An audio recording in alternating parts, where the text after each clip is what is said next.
नमस्कार दोस्तों, मेरा नाम है माही और आप देख रहे हैं साई मुस्कान।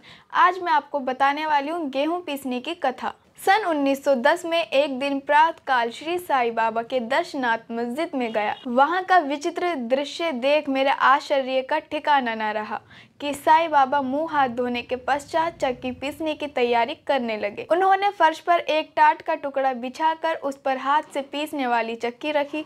उन्होंने कुछ गेहूं डाले और पीसना आरंभ कर दिया। मैं सोचने लगी कि बाबा के चक्की पीसने का क्या लाभ है। उनके पास तो कोई है भी नहीं और वे अपना निर्वाह भी भिक्षावृत्ति द्वारा ही करते हैं। इस घटना के समय वहाँ उपस्थित अन्य व्यक्तियों को भी ऐसी धारणा थी। बाबा से चक्की पीसने का समाचार शीघ्र ही सारे गांव में फैल गया और उनकी यह विचित्र लीला देखने हेतु तत्कालीन नर नारियों की भीड़ मस्जिद की ओर दौड़ पड़ी। उनमें से 4 निडर स्त्रियां भीड़ को चीरती हुई ऊपर आईं और बाबा को बलपूर्वक वहां से हटाकर उनके हाथ से चक्की का खूंटा छीनकर तथा उनकी लीलाओं का ज्ञान करते हुए उन्होंने गेहूं पीसना आरंभ कर दिया। पहले तो बाबा क्रोधित हुए, परंतु फिर उनका भक्ति भाव देख वे शांत होकर मुस्कुराने लगे। पीसते पीसते उन स्त्रियों के मन में ऐसा विचार आया कि बाबा के ना तो घर द्वार है और ना इनके कोई बाल बच्चे हैं तथा ना कोई देख रेख करने वाला ही है। वे स्वयं भिक्षावृत्ति द्वारा ही अपना निर्वाह करते हैं। उन्हें भोजनादि के लिए आटे की आवश्यकता ही क्या है। बाबा तो परम दयालु हैं, हो सकता है कि यह आटा वे हम सब लोगों में ही वितरण कर दें। इन्हीं विचारों में मगन रहकर गीत गाते गाते ही उन्होंने सारा आटा पीस डाला। तब उन्होंने चक्की को हटाकर आटे को 4 समान भागों में विभक्त कर लिया और अपना अपना भाग लेकर वहां से जाने का उद्यत हुई। अभी तक शांत मुद्रा में निमगन बाबा क्रोधित हो उठे और उन्हें अपशब्द कहने लगे। स्त्रियों, क्या तुम पागल हो गई हो? तुम किसके बाप का माल हड़प कर ले जा रही हो? क्या कोई कर्जदार का माल है जो इतनी आसानी से उठाकर लिए जा रही हो?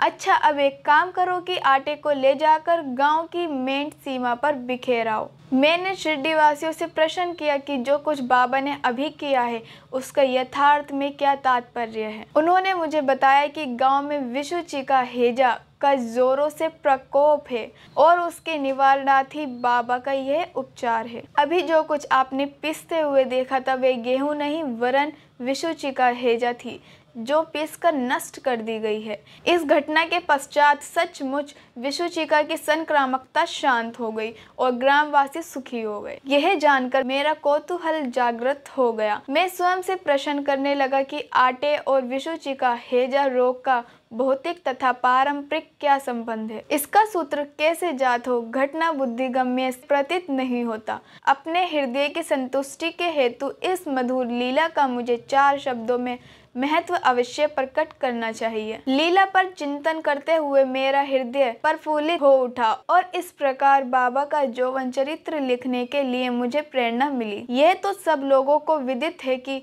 यह कार्य बाबा की कृपा और शुभ आशीर्वाद से सफलतापूर्वक संपन्न हो गया है। आटा पीसने का तात्पर्य 70 शिरडीवासियों ने इस आटा पीसने की घटना का जो अर्थ लगाया वह तो प्राय ठीक ही है, परंतु उसके अतिरिक्त मेरे विचार से कोई अन्य अर्थ भी है। बाबा शिरडी 60 वर्षों तक रहे और इस दीर्घ काल में उन्होंने आटा पीसने का कार्य प्राय प्रतिदिन ही किया, वरन अपने भक्तों के पापों, दुर्भाग्यों, मानसिक तथा शारीरिक तापों से था।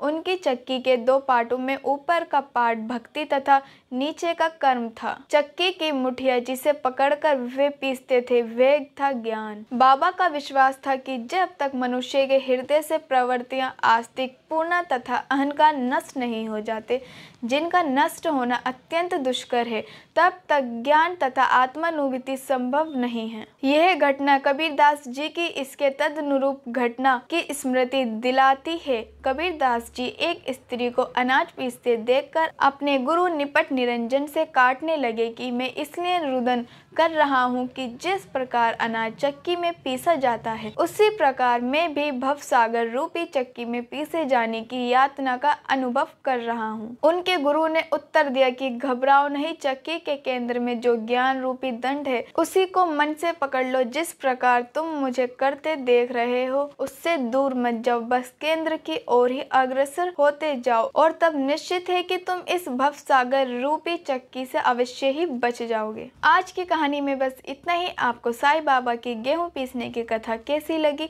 कमेंट बॉक्स में ज़रूर बताइएगा। मिलते हैं एक अच्छी कहानी के साथ। धन्यवाद।